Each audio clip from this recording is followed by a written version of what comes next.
Hello and welcome to the Farming Week, the podcast brought to you by Agriland and AXA Insurance, keeping you up to date with all the latest in Irish agriculture. I'm Charles O'Donnell and I'm joined by Aisling O'Brien and Agriland dairy specialist Hugh Harney.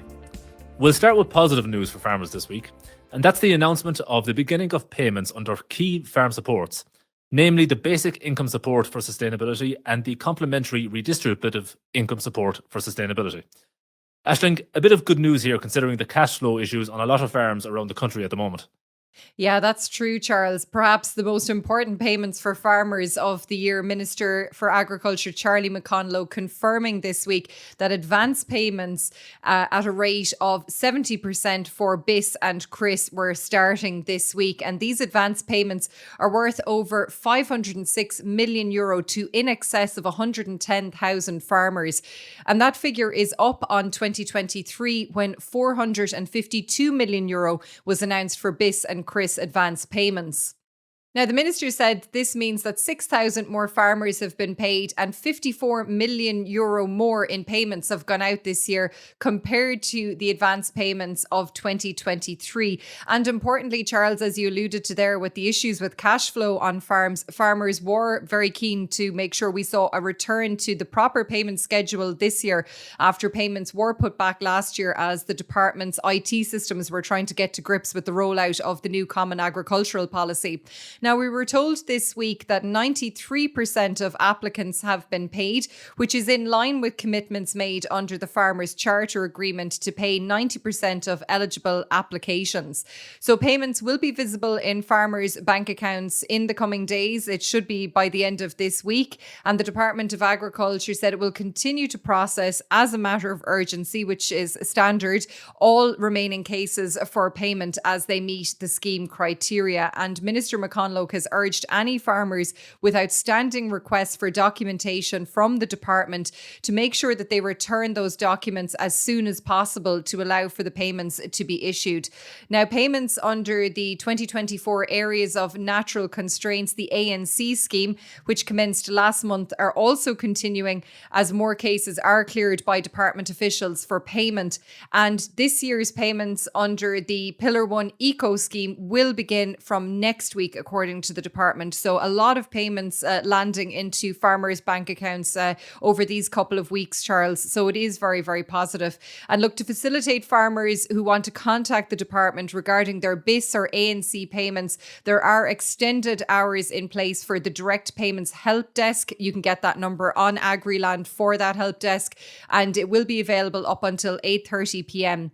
this week. So that is just, if you have any queries, you can get in touch with them. You can also go through the Ag Food portal as well if you're registered for that, which most farmers would be, Charles, and you can get in touch with department officials as well. And I suppose, look, it is very, very important. As you mentioned, cash flow has been an issue. It's been an expensive year with the impact of the weather out there on many farms in terms of, I suppose, more inputs needed, especially maybe on dairy farms as well to keep up milk quality and volumes as well out there on farms. And we did see some interesting figures as well from the CSO, which I suppose compounded what we already knew from the Teagasc National Farm Survey results for last year as well, which showed, I suppose, the slump in incomes by a regional basis. And you can see full details of that on our website and app as well, depending on where you are in the country. And it does paint a stark picture of a very difficult 2023 coming into what has been a very tricky 2024 for many farmers as well. So as you said, a positive start this week to the podcast with news that those payments are rolling out. Yeah, absolutely, Aisling. And while we've seen payments being made in one set of schemes, we've also seen the opening of other schemes this week in the areas of organic farming and soil sampling. What's the latest on this, Aisling? Yeah, a lot of news on the schemes front this week, Charles, that's for sure. The department are keeping us busy. So I suppose Ireland's organic strategy, it's going to run until the end of this decade, and it aims to increase the share of land being farmed organically from approximately 5% this year to 10% by 2030, and to treble the wholesale value of organic output to €750 million. And under the Enhanced Organic Farming Scheme, in the last 2 years alone, the number of organic farmers has more than doubled. And there's been significant investment made as well in market development by the government with an aim to achieving those targets set out in the organic strategy. So as you said, this week came the announcement that the Organic Farming Scheme and the Organic Processing Investment Grant Scheme are both now open for applications. The closing date for both schemes is Friday, November 29th. So make sure to take a note of that. And applicants from the dairy, horticultural and tillage sectors will receive priority access, we're being told, to the Organic Farming Scheme. Now, under the scheme, dry stock farmers entering into a contract to convert their farm to organic could qualify for yearly payments of up to €300 a hectare during the conversion period, and then up to €250 a hectare when they've achieved full organic status. Takes about 2 years. And higher payment rates are available for horticulture and tillage farmers. And in addition, there is a participation payment of €2,000 in the first year of conversion and €1,400 per year thereafter. That's all been introduced, I suppose, to increase the incentive for farmers to change to organic if it's something that they can do.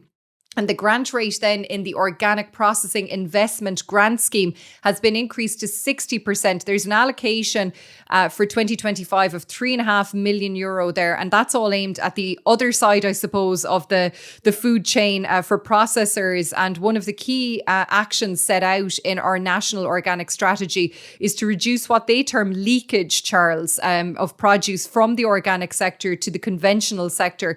And the government wants to encourage investment in organic processing capacity in this country. And that's why that scheme has been rolled out as well.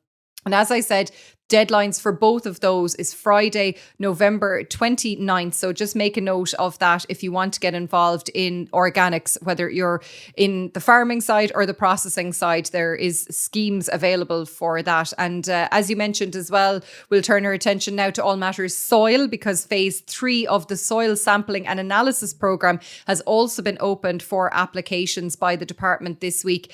It was announced in our budget just a couple of weeks ago that this phase of the programme has the potential to take an estimated 40,000 additional samples from farms all over the country. Now, the programme provides farmers and their advisors with comprehensive details about the nutrient status, the carbon status, and indicators of soil health on their farm. Now, instead of a payment, I suppose each farmer is going to receive these analysis reports with information on the breakdown of the soil on their farm and what they can do to improve it, essentially. And the department has said that participation is completely voluntary. It is open to all regions and all farming enterprises. The closing date for that programme, Wednesday, November 6th. The full terms and conditions are available on the department's website, Charles, but just some of the headlines to take out of those T's and C's. The programme covers the cost of up to 16 individual soil samples for nutrient analysis, soil acidity, organic matter content, and one test for surveillance of antimicrobial resistance per farm.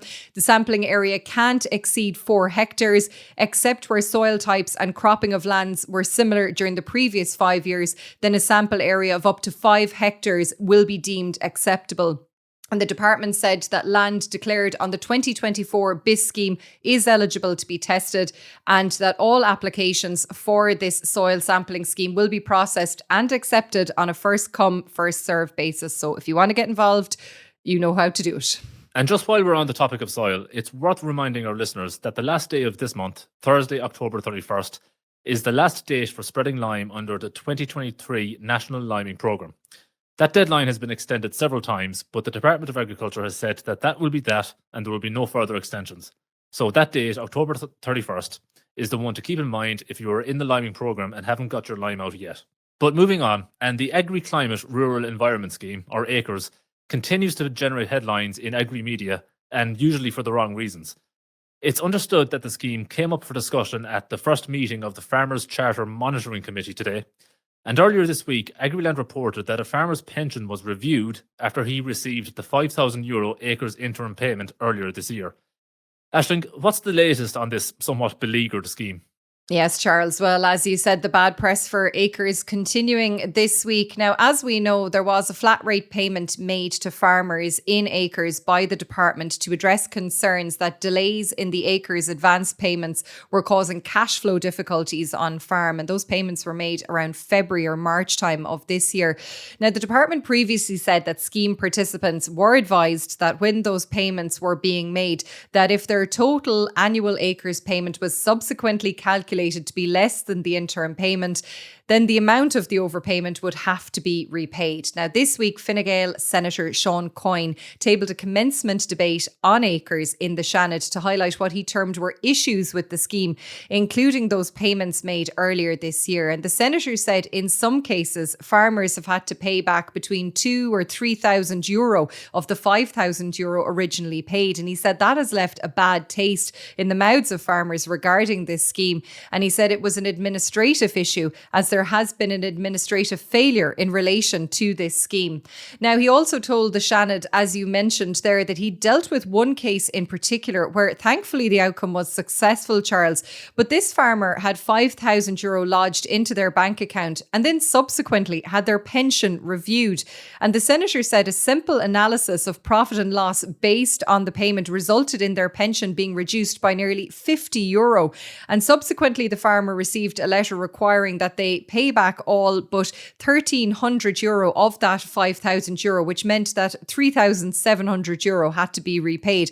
And the Senator said thankfully their pension was restored, but that was the consequence of this administrative failure, in his words. And he said that there has been issues with the scheme. Now, he did compliment the government on securing funding for acres and launching this new agri-environmental scheme.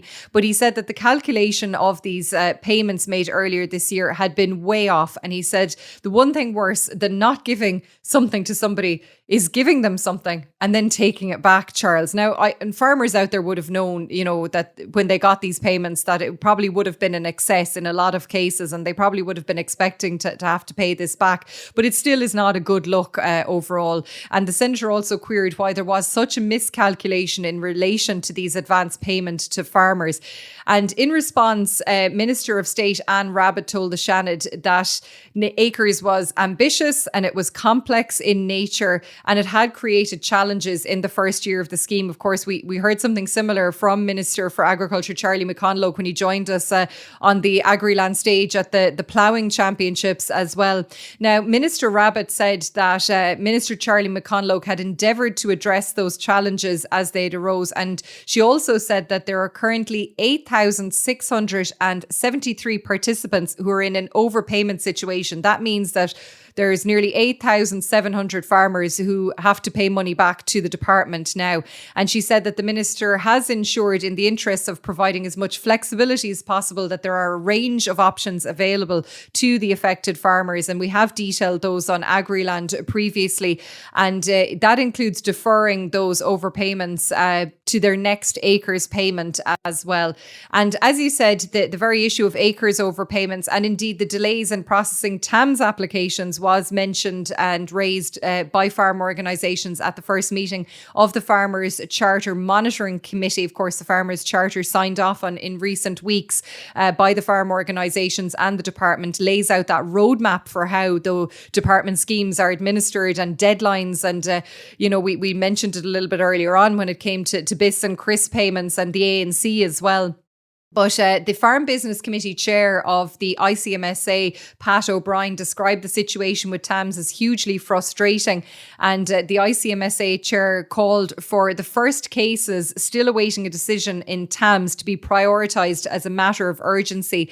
And he said that there were other cases where TAMS payments were ready. However, IT issues within the Department of Agriculture were holding those up at the moment. And he said that that was an unfair situation where 18 months into TAMS 3 farmers have still not been paid.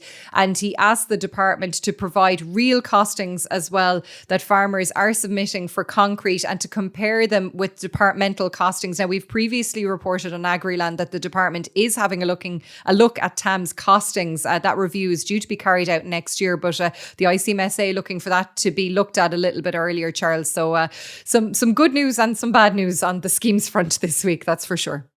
Moving on now. And the Environmental Protection Agency has said that it is investigating a number of large peat extraction sites for the possible illegal extraction of peat. Aisling, can you take us through this story? Yes, so we heard a call from the EPA this week on all local authorities, Charles, to prepare their own individual enforcement plans to investigate and address all illegal peat activities. And the agency has been carrying out investigations into large-scale illegal commercial peat extraction for a number of years now across the country. And we heard this week that there has actually been successful prosecutions taken before the courts in relation to some of these cases. And it's important to note that these investigations don't concern the exercise of lawful domestic turbary rights and are solely focused on large-scale illegal extraction activities. So there are actually a complex set of regulations that govern this area, and the EPA investigations have uncovered a significant amount of data and intelligence, including using drone footage as well, Charles, of 38 illegal industrial-scale extraction activities on peatland soils less than 50 hectares, with 62 reports made in total. And those sites included locations in Longford, Westmeath, Kildare, Offaly, Tipperary, Roscommon and Sligo. And the EPA said that this information has been provided to the relevant local authorities, which have responsibility for sites less than 50 hectares. The EPA kicks in when it goes over that threshold. And the EPA said that this illegal extraction of peat is continuing despite the ban on commercial peat harvesting. That came into effect back in 2019. And there's also a ban, of course, on the commercial sale of peat for solid fuel heating and the restriction of peat cutting for other purposes. Now, there were photographs provided by the EPA from the drones that they put up into the air, and they were provided recently to the Right to Know organisation under an access to information on the environment request. And we have those photos on Agriland if you want to take a look at them. And the scale of some of these sites is quite staggering. And the EPA said it is very concerned about the extent of the ongoing illegal activity and the widespread disregard for environmental law. And they said that this will remain a key enforcement priority for the agency. And they said the unauthorised exploitation of peat on an industrial scale is causing the destruction of important natural habitats, and it's compromising the role that these peatlands can actually play, Charles, in helping Ireland to mitigate against the impacts of and adapt to climate change as well. So they do play a part, and we have spoken about peatland restoration as well. And obviously that flies in the face of this as well. And you will see from the photos, Charles, that in some of the cases there was big, large scale machinery being used, you know, that this wasn't small turf extraction. This was very much on an industrial scale. And the Right to Know organisation said what's important now is what happens after these inspections and how the EPA is planning to respond. Yeah, Aisling, it'll be interesting to see how local authorities respond to that. But we're going to move on now to some dairy news and start by bringing you up to speed with all the latest milk prices that have been announced as we're recording the podcast today.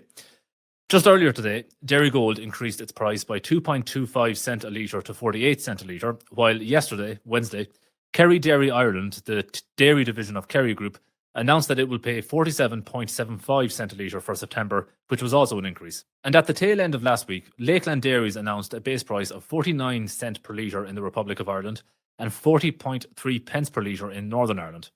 Lakeland also announced a feed rebate worth €30 per tonne applied to all Lakeland manufactured feed purchased by milk suppliers during the 4 months of November 2024 through to February 2025. You can read about that feed rebate and all the milk price updates on Agriland.ie and the Agriland app. Finally this week, when you last heard from us on the podcast, we were getting ready for the 2024 AXA National Dairy Show, which took place last Friday and Saturday. Well, it's all over now for another year, and here to tell us about it is Agriland Dairy Specialist Hugh Harney. Hugh, what was the atmosphere like down there this year?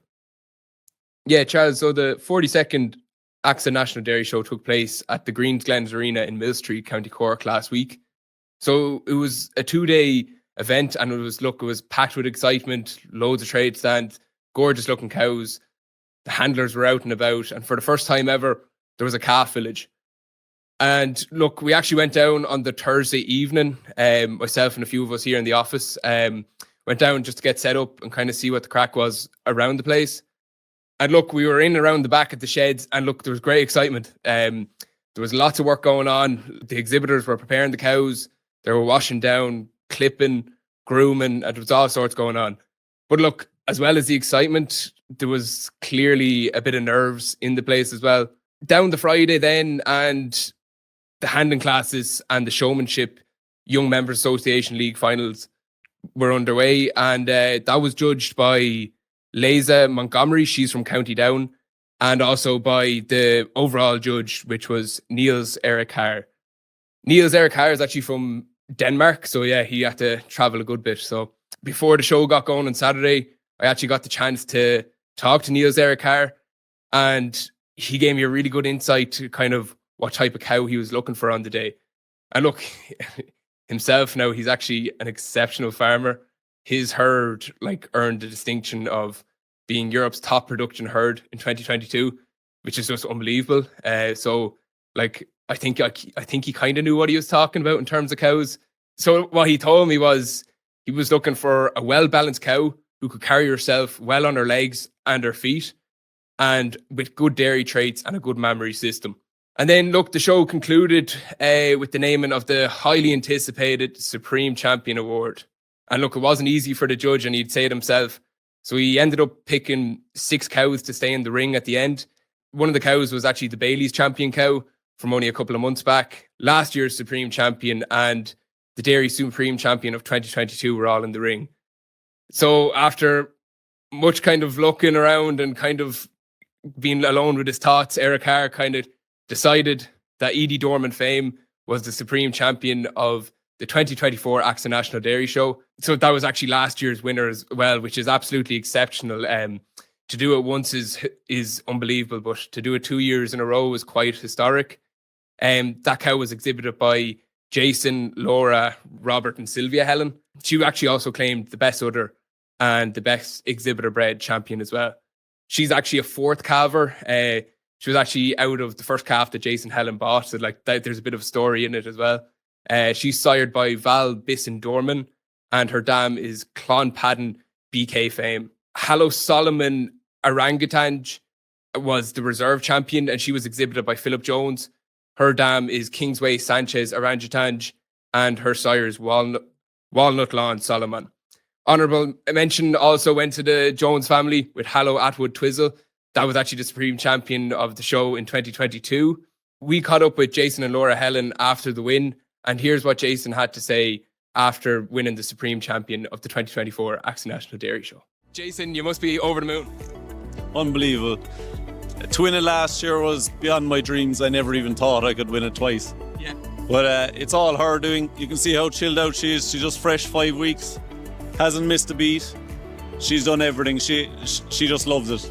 Yeah, and look, it's absolutely historical. Like that Fame name, it's not the first time it's won in the ring here at the National Dairy Show. Can you tell us a bit about that? No, and earlier today we already had intermediate champion, and she's a half sister to this cow here. But also, I think this is the 18th year there's been a Fame class winner at the National Dairy Show. Wow. So the Fame family is definitely engraved. I think this will be the 6th time a Fame has won Supreme Champion in the 43rd year of the Dairy Show, yeah. So we got plenty of videos and content, and all the results of the AXA National Dairy Show are up on our website. You can also see all the beautiful stock from the last couple of days. So check that out. Thanks a million for that, Hugh. And Aisling, you were down there as well. And there was plenty going on outside of the show ring as well, wasn't there? Yeah, great few days in Mill Street as always, Charles. Huge congratulations to the hardworking committee for putting on another excellent show. As you mentioned, the first time we had a calf village as well at the dairy show. Very, very important, aspect to the dairy show, and hopefully we'll see that continue in the future. And of course, one of the highlights was the AXA National Dairy Innovation Awards, which recognise a new product or a service which was launched over the preceding 12 months that has revolutionised some aspect of dairy farming.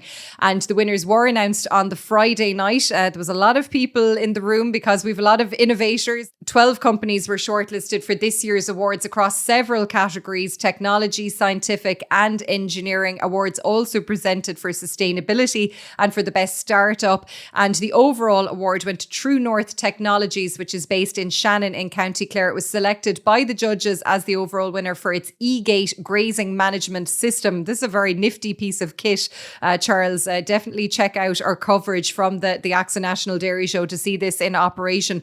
Essentially, it can be controlled and monitored from anywhere in the world using a smartphone app, which the company says saves time for farmers and can help reduce lameness in cows as well. And it can be linked up to a weather station as well. So it's a very, very smart piece of kit, which will allow farmers to, I suppose, leave cows out of paddocks without having to walk the length and breadth of the farm. So it is really very much the future as well. And you might know True North Technologies from one of their well-known products on the market for many years, the grasshopper, which many farmers would have in their yards as well. So huge congratulations to True North Technologies as well on that. And the winner in the technology section was Moonsist for their calf rumen e-bolus, which monitors temperature and activities and will alert for metabolic health conditions in calves.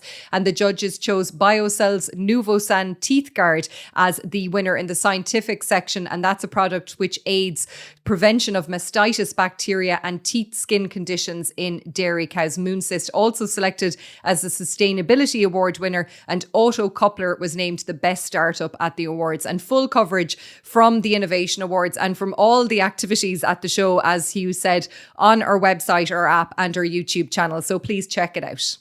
Yes, congratulations to all who came away with prizes both inside the show ring and outside it, and well done to all involved.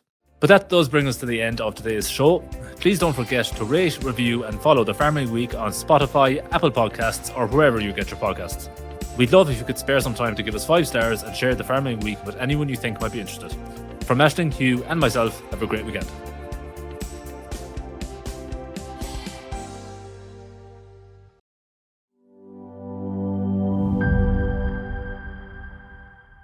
This podcast is sponsored by AXA Farm Insurance. AXA offers tailored cover to fit your unique needs, whether it's public liability or protection for your family home, outbuildings or farm vehicles.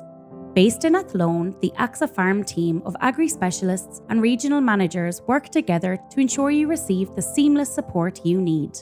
Switching to AXA is easy thanks to an innovative online service that enables you to quickly and easily find the best cover for your needs. For more information, head to AXA.ie. AXA Insurance Stack is regulated by the Central Bank of Ireland.